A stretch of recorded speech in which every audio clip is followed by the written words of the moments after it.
Bom dia, boa tarde, boa noite. Aqui é a Camila Ábido, do Vista Pátria. Hoje eu estou aqui com o Fernando Melo, do Comunicação e Política, e aquele que participa do Terça Livre. Fernando, muito obrigada por aceitar falar com o pessoal aqui do Vista Pátria.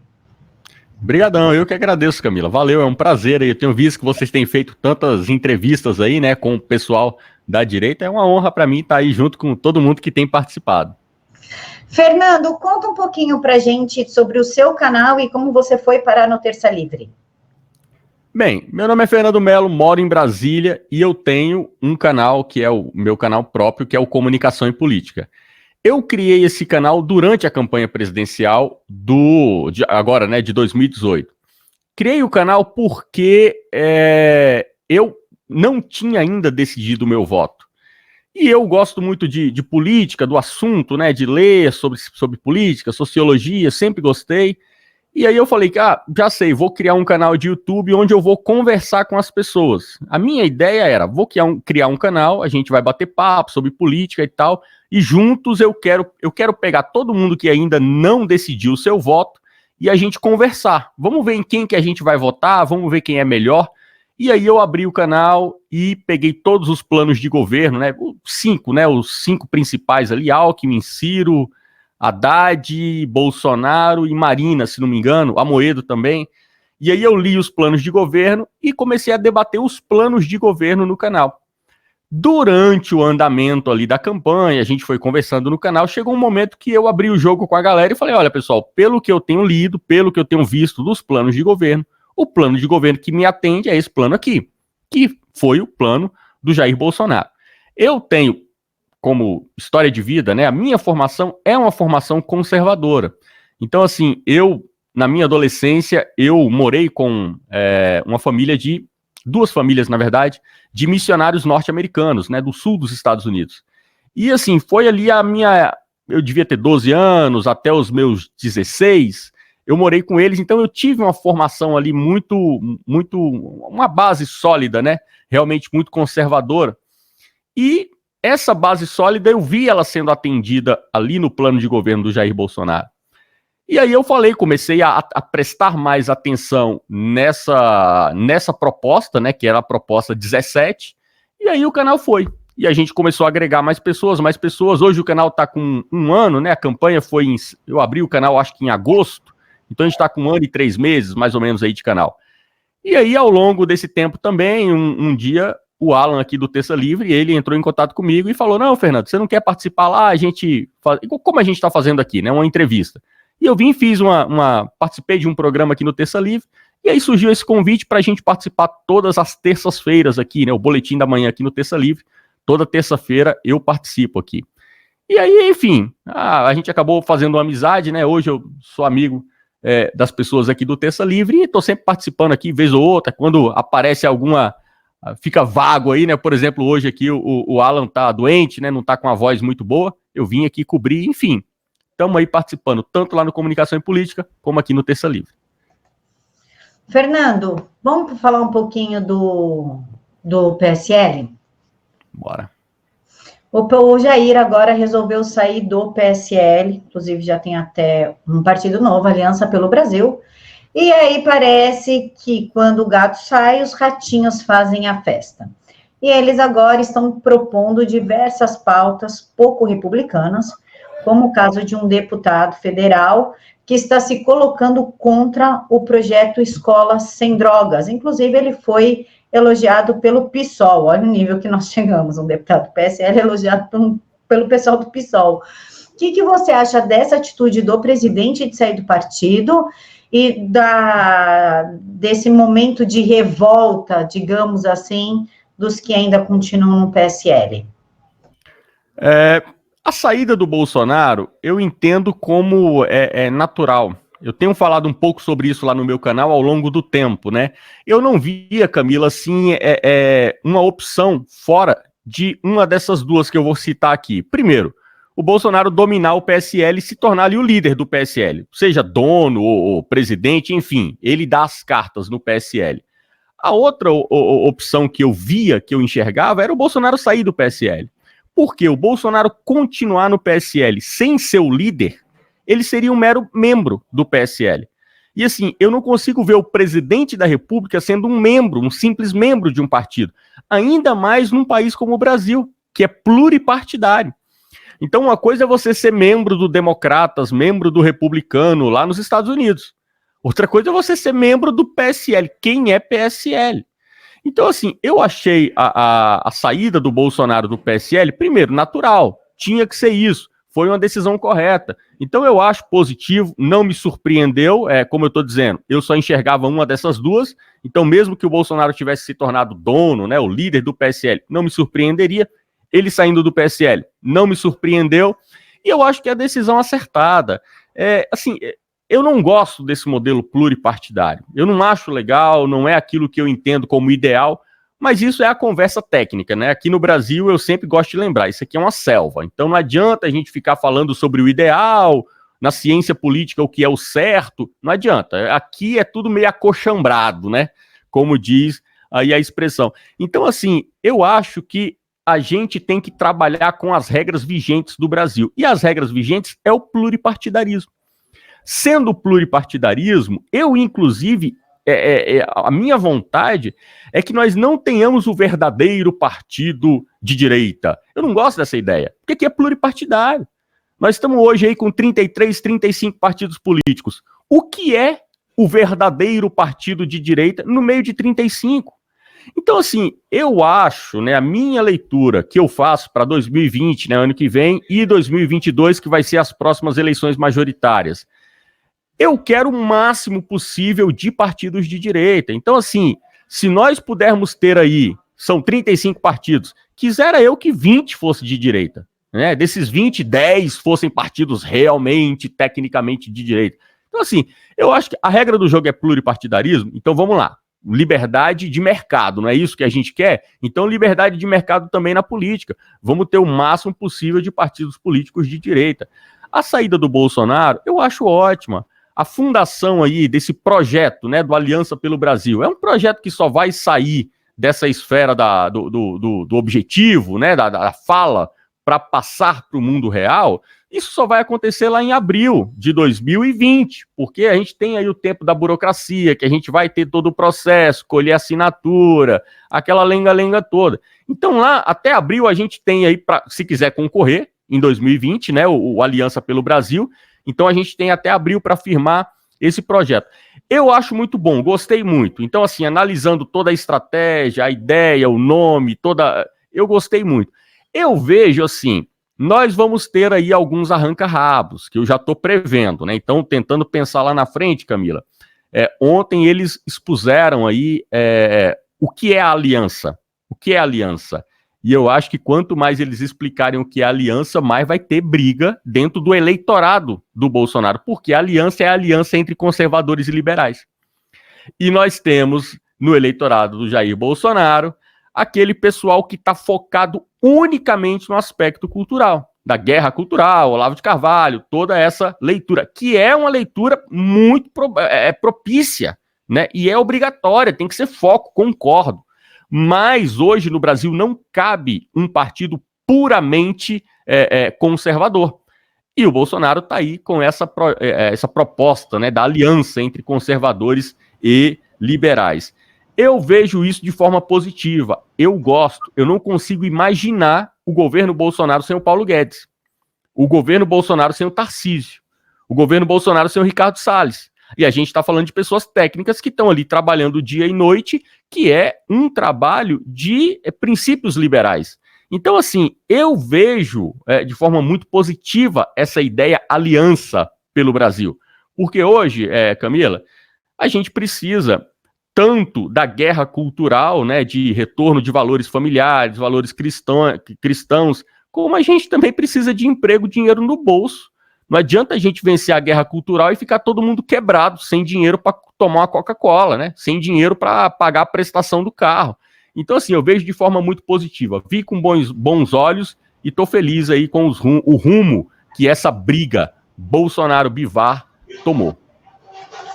Fernando, você falou na aliança de conservadores e liberais. Eu não vejo isso como um problema, muito pelo contrário, eu vejo com muita satisfação. Por que seria um problema? É um problema, Camila, para essa parte do eleitorado que começou agora a consumir conteúdo sobre conservadorismo. Então, quem chegou agora, que chegou aí nos últimos minutos do jogo, é a turma que ainda não tem aquela base do conservadorismo, tanto histórica quanto literária, de tudo que já foi produzido até hoje. Então, são pessoas que entendem o que é conservadorismo. É você ser anticomunista. Então, você ser conservador é você bater no PSOL, bater no PT, é você falar de aborto. É também isso, mas não é só isso. Então, se você pega governos como, por exemplo, se a gente for falar do aspecto histórico, se a gente for falar do governo da Margaret Thatcher, você não tem um governo puramente conservador. Pelo contrário, quando a Margaret Thatcher assumiu que ela começou a fazer o governo que ela fez, que virou um case de sucesso, ela foi combatida pelos conservadores, que diziam que ela estava destruindo o conservadorismo, porque ela chegou no governo e começou a aplicar apenas medidas liberais. Então, assim, foi uma injeção de liberalismo que a Thatcher aplicou. E a gente está vendo isso no governo Bolsonaro. Então, assim, é um problema para essas pessoas que estão unicamente focadas no aspecto cultural. Essas pessoas vão ficar incomodadas. Então, você lembra, por exemplo, quando o Ricardo Salles assumiu, graças a Deus que o Ricardo Salles ele teve assim uma postura 100%. Porque se o Ricardo Salles pisa fora da linha, todo mundo dentro do eleitorado do Bolsonaro, não estou falando de esquerda, uma parte do eleitorado do Bolsonaro ia querer levantar a ficha do Salles da época que ele trabalhou com o Alckmin. E aí você ia começar a ter um combate dentro da própria direita por causa do aspecto liberal. Algumas pessoas confundem o termo liberal aqui no Brasil com o liberal nos Estados Unidos. Nos Estados Unidos, quando você fala dos liberals, você está falando dos esquerdistas. No Brasil, é um outro aspecto. Por exemplo, a gente tem o Paulo Guedes, você quer o cara mais liberal do que o Paulo Guedes? Mas é um cara que vai dar a entrevista, vai fazer a palestra com a pulseirinha lá do versículo bíblico do Apocalipse. Então, assim, nós temos no Brasil uma realidade muito diferente no aspecto liberal do movimento dos liberals nos Estados Unidos. E a gente tem que entender isso para não ficar combatendo pessoas que estão do nosso lado. A gente tem que entender esse aspecto porque hoje, literalmente, a ideia foi perfeita. Nós precisamos da aliança. É aliança pelo Brasil. Fernando, falando agora em Brasil e tudo que está acontecendo, hoje começou o BRICS, né? O BRICS. O que você acha? Os temas tratados, como é que você avalia o BRICS aqui no Brasil, o Putin e tudo que nós estamos vivendo aí de uma tentativa de censura na internet pela CPMI da fake news? Como é que você avalia todo esse cenário aí? Camila, a questão dos BRICS é assim, a princípio a gente já tem aquela bronca com esses grupos, né? Sempre que você faz um grupo, você fica ali com muita conversa, muito amassando barro, né? Como diz lá em Brasília, lá em Minas, você fica amassando barro e, na verdade, sai pouca coisa. Os BRICS, por exemplo, o que está acontecendo aqui em Brasília agora? A gente tem a reunião dos BRICS e quem está dominando a discussão é China. Então você tem Brasil e China numa discussão, praticamente ali o BRICS hoje ele está sequestrado nessa pauta. É Brasil, China dialogando. Você tem ali um agente secundário, digamos assim, que seria a Rússia. Os outros participantes sequer estão aparecendo.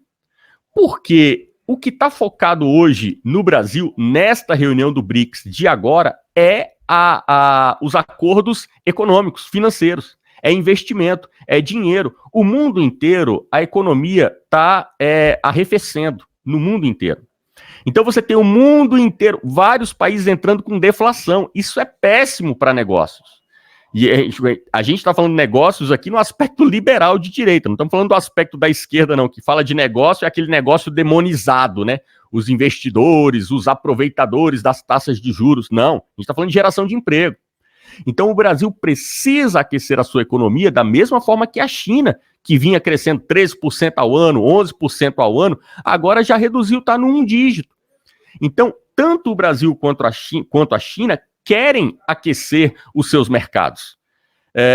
O que a gente tem que entender? Nós temos hoje, e aí a gente entra novamente nessa discussão que a gente estava falando dos liberals, o que a gente tem hoje é o Bolsonaro absolutamente preocupado com a questão econômica, financeira, mercado, investimento, geração de emprego.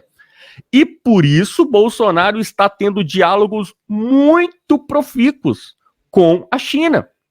Aí você tem, mais uma vez, uma pequena parcela que está presa, né, foi capturada pela pauta ideológica, que só consegue pensar na pauta ideológica.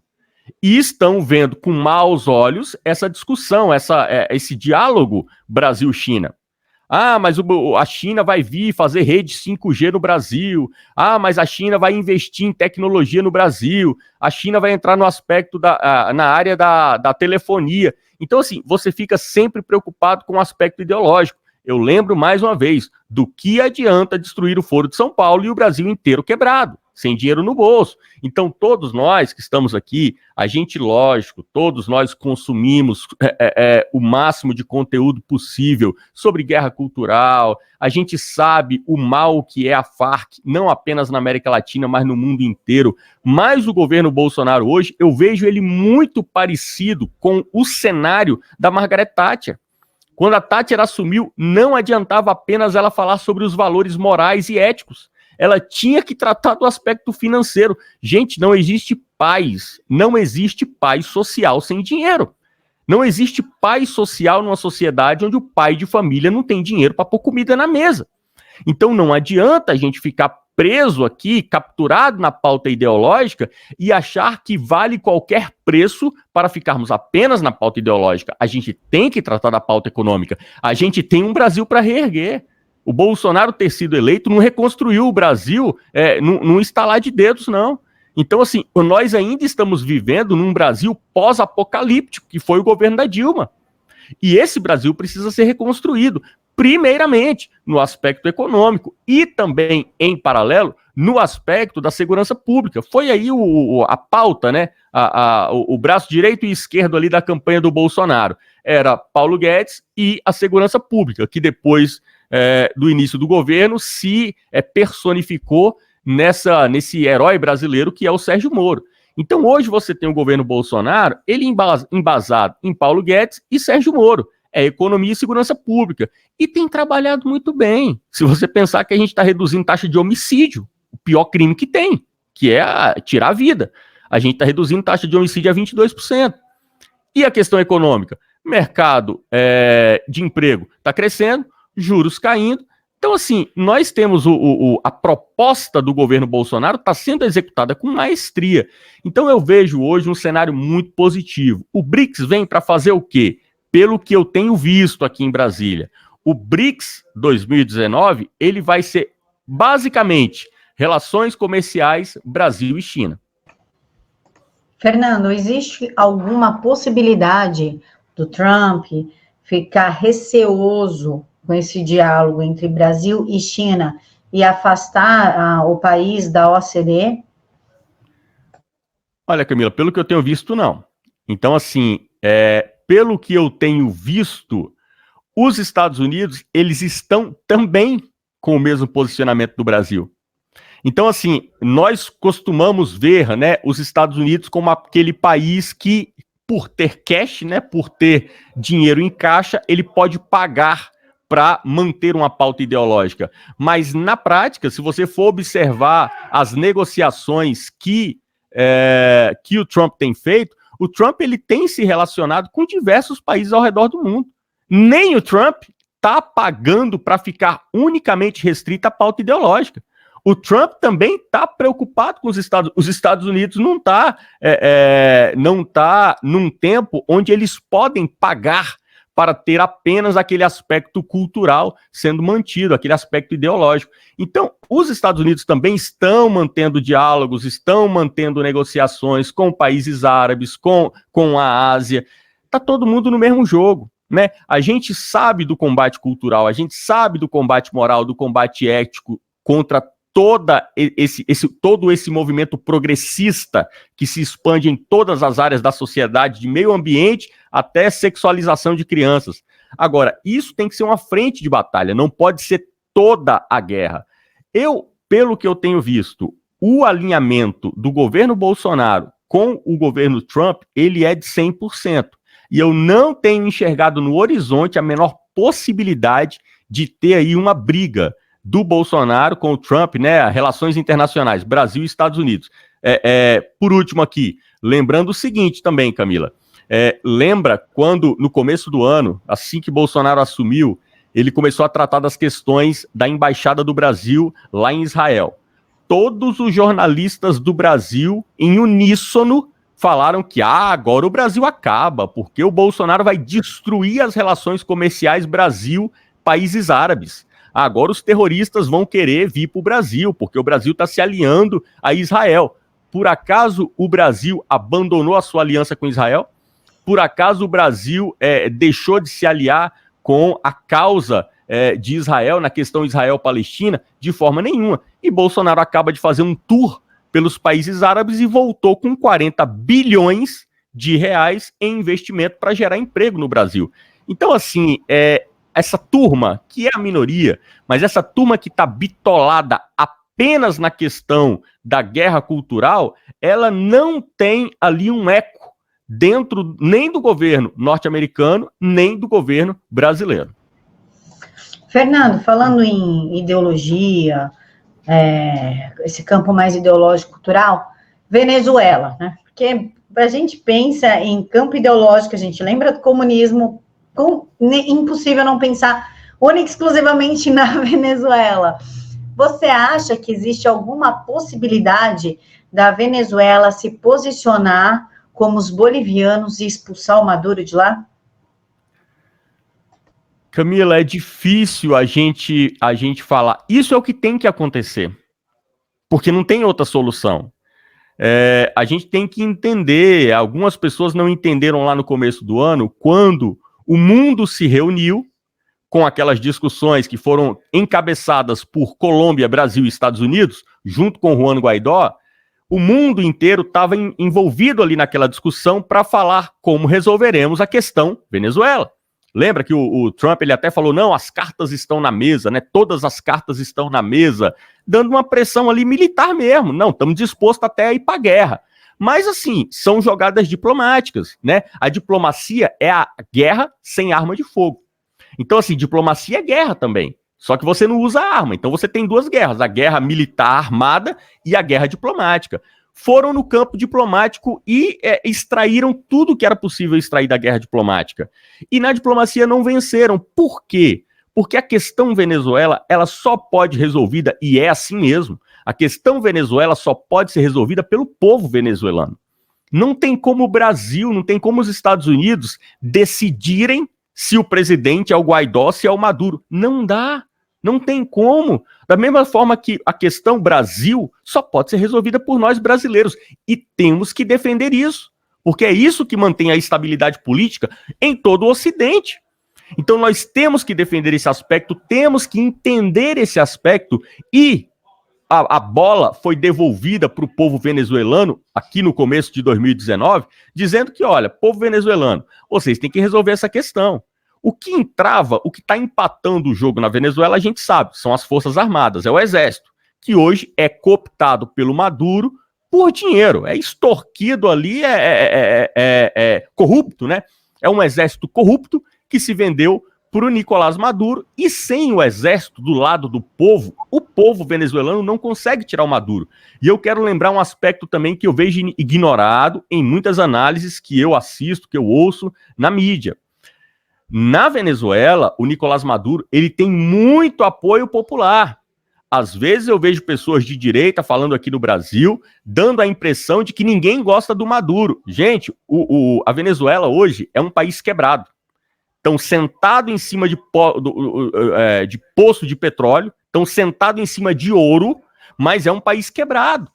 Então, a Venezuela, o que acontece? A maioria das pessoas que ainda tem trabalho na Venezuela são funcionários públicos. É uma forma do governo venezuelano escravizar e manter a população apoiando o Nicolás Maduro, porque as pessoas trabalham para o Estado.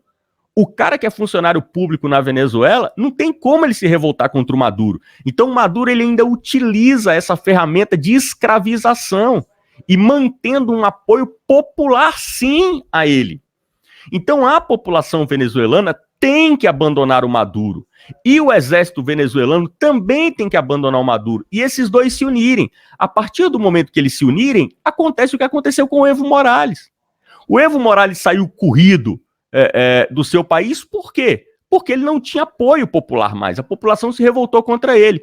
E a derrocada final foi quando? Quando as Forças Armadas passaram para o lado do povo. Isso é em qualquer lugar do mundo. O Olavo falou algo hoje muito bom sobre o Brasil. Ele falou, olha, o Brasil a gente tem hoje o seguinte cenário, você tem o poder executivo trabalhando pelo país e você tem o poder legislativo e o poder judiciário atrapalhando o país.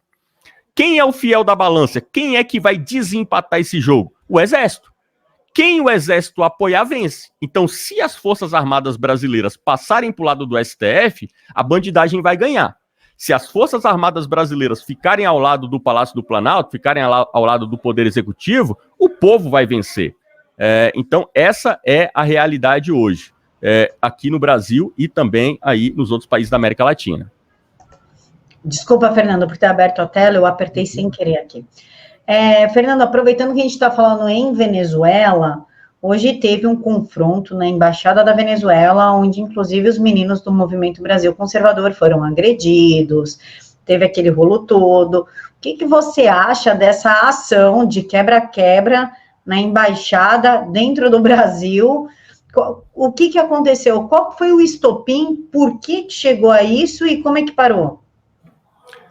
Camila, esse problema da embaixada é porque foi feito tudo errado, tá? Que é uma leitura minha que eu faço, eu sei que tem pessoas que não vão concordar, a minha leitura pessoal. Foi tudo feito errado, tanto foi tudo feito errado, que no final o presidente da República, Jair Bolsonaro, apoiou a saída dos apoiadores do Juan Guaidó da embaixada. Então, assim, quem não acompanhou o que aconteceu aqui hoje em Brasília, é o seguinte, os apoiadores do Juan Guaidó, eles entraram na embaixada da Venezuela na madrugada de hoje, porque eles são do posicionamento que o Juan Guaidó é o presidente atual, legalmente defendido pela Constituição da Venezuela, ele é o presidente de direito da Venezuela. Sendo assim, eles, sendo o corpo diplomático aliado a Juan Guaidó, eles teriam direito de exercerem a diplomacia venezuelana em terra brasileira. Entraram na embaixada. Porém, quem está hoje tocando, de fato, a embaixada da Venezuela no Brasil são os apoiadores do Maduro. Isso caracteriza uma invasão. Agora, veja só, eu também defendo que o Juan Guaidó é sim o presidente da Venezuela, porque se você olhar legalmente a Constituição venezuelana, ela coloca hoje o presidente, né, eleito da Assembleia da Venezuela, que é o Juan Guaidó, como sendo o presidente da República Venezuelana. Porém, essa questão não pode ser decidida por nós, povo brasileiro. Ela tem que ser decidida pelo povo venezuelano. O que acontece é que os apoiadores do Juan Guaidó entraram na embaixada venezuelana, que é solo venezuelano, a gente tem que lembrar disso. Toda embaixada que representa um país, ela é considerada como território daquele país, ou seja, a embaixada da Venezuela em Brasília, ela é território venezuelano, soberano da Venezuela, você não pode entrar lá sem autorização. Entraram e ao longo do dia, o que aconteceu? A esquerda, que obviamente é apoiadora do Maduro, esse narcoditador Nicolás Maduro, a esquerda convocou a sua tropa de choque para ir lá e assim o fizeram, tiraram a sopapos os apoiadores do Juan Guaidó e quem estava ali para apoiar essa invasão, vamos colocar aqui entre aspas, porque ela é invasão ou não, dependendo de quem é o presidente da República Venezuelana hoje. O deputado Paulo Teixeira, do PT, entrou e distribuiu porrada e tirou a galera na base da porrada. Tá tudo errado. O que acontece? O presidente da República Federativa do Brasil tem que chegar a público, emitir uma nota oficial, e ele está coberto de razão, dizendo que a República Federativa do Brasil não admite interferências externas. É lógico, isso é um princípio mundial. Você não pode admitir interferência externa.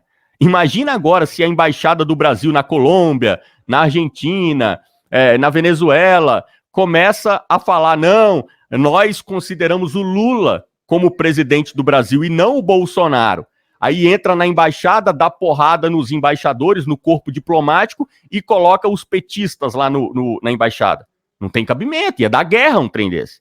Então, assim, o que aconteceu hoje foi um ato de atropelo. Não dá para resolver assim. Enquanto a solução não vier de dentro para fora, ou seja, de dentro da Venezuela para o mundo, a questão, o impasse Maduro-Guaidó vai permanecer.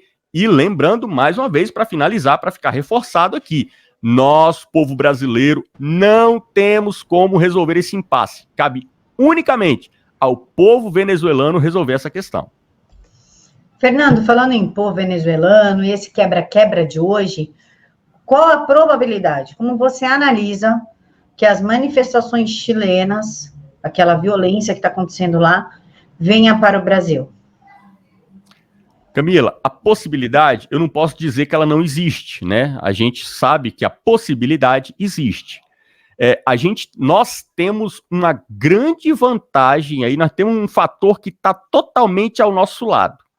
Porque hoje, no Brasil, quem decide se vai ter ou não instabilidade social é o eleitor do Jair Bolsonaro.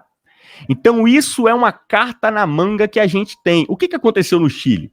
Você tem um país incrível, economia incrível, mercado incrível, plano de previdência que deu super certo, apesar das fake news que soltam no Brasil, dizendo que os velhinhos no Chile se suicidam porque a previdência é feroz. Mentira, tudo fake news. Então, o Chile é um país que estava num momento incrível de sua história. Porém, o povo chileno não tem a base intelectual conservadora de direita para entender o seu momento na história. E quando veio a máquina de fake news, a máquina de lavagem cerebral, de guerra cultural, de guerra de desinformação comunista, bolivariana no continente sul-americano, conseguiu destruir a realidade. Naquela frase clássica, né? Como você ousa acreditar no que você está vendo, né? E não acreditar no que eu estou falando. O povo chileno, eles não acreditaram no que eles estavam vendo. Eles estavam vendo um Chile incrível, mas acreditaram nas palavras bolivarianas. E acreditaram que ou é rua agora ou o Chile vai ser destruído. É a mesma situação do Brasil. O Brasil está num momento incrível. Nós estamos com homicídio reduzindo, apreensão de cocaína, recorde, 70 toneladas de cocaína apreendidas. Nós estamos com o mercado se aquecendo, juros baixos, chegamos ao ponto de ter deflação em setembro de 2019. Então o Brasil está num momento incrível da sua história. Porém, os bolivarianos querem dizer para nós que, vocês têm que esquecer tudo isso. Nada disso importa. Nós temos que focar no seguinte: o Lula foi solto. E se o Lula está nas ruas, nada mais importa. Gente, não acredite nisso. É lógico que o Lula solto é uma afronta à sanidade mental de qualquer brasileiro. É um absurdo. Agora, você não pode achar que o mundo acabou. Então, assim, nós temos, uma jogada nefasta, o Dirceu solto é um absurdo, isso é uma palhaçada, é uma safadeza, mas o foco da realidade brasileira hoje não é o Lula. Sabe quem é Lula hoje na fila do pão? Quando você tem homicídio caindo, PCC e Comando Vermelho sendo combatido, cocaína sendo apreendida, emprego crescendo, o Tarcísio, cara maluco, trabalha 24 horas por dia com projeto de ferrovia, hidrovia, cabotagem. Você tem a Damares fazendo, sanando ali todos os problemas de benefícios sociais. Você tem o Ricardo Salles, o cara sai do hospital, vai pra praia pra catar óleo lá com a mão, pô. O cara com uma força-tarefa para tentar reverter aquele golpe terrorista que foi o derramamento de óleo nas praias brasileiras. Então você tem um grupo incrível trabalhando. Você não pode fechar os olhos para tudo isso e falar, não, mas eu quero saber do Lula. Então, o eleitorado do Bolsonaro, ele decide se vai ter convulsão social ou não. Nós temos agora um protesto marcado para o dia 17. Eu estou apoiando, estou chamando as pessoas para irem. Agora, de forma nenhuma, nós estamos indo pro tudo ou nada. Ah, vamos tocar fogo no país, vamos quebrar a vidraça de banco, vamos tocar fogo na lixeira. Não é isso. O Brasil vai muito bem, muito bem. Nós queremos reverter algo abissal que foi feito e tomando uma medida estratégica. Qual é a medida estratégica? Nós exigimos que seja aberto um pedido de impeachment do Gilmar Mendes. Mas não tem ninguém ali que deu mais motivos do que o Gilmar Mendes. O Gilmar Mendes hoje ele é um inimigo do país, ele é um inimigo do Projeto Brasil. Então nós estamos indo às ruas pedindo unicamente esta pauta. Impeachment do Gilmar Mendes, agora é dia 17 de novembro, todos nas ruas. Veja aí na tua cidade, onde é o local de encontro aí desse protesto, dessa manifestação popular pela retomada da sanidade jurídica nesse país. Então, assim, há possibilidade do Brasil entrar nesse clima bolivariano? A gente não pode dizer que não há. Agora, se eu fosse casar um dinheiro aqui e fazer uma aposta, eu aposto que eles não vão conseguir. Porque o Brasil está com uma base sólida intelectual, argumentativa muito boa, que os outros países não têm. O brasileiro hoje, ele está muito bem armado e, graças a Deus, pelas redes sociais. Porque as redes sociais fortificaram. A gente tem que lembrar, Camila, finalizando, que até alguns meses atrás, o eleitorado do Jair Bolsonaro estava comprando a ideia de invadir Brasília, colocar os caminhoneiros na esplanada, os caminhoneiros travarem as BRs ao redor do Brasil.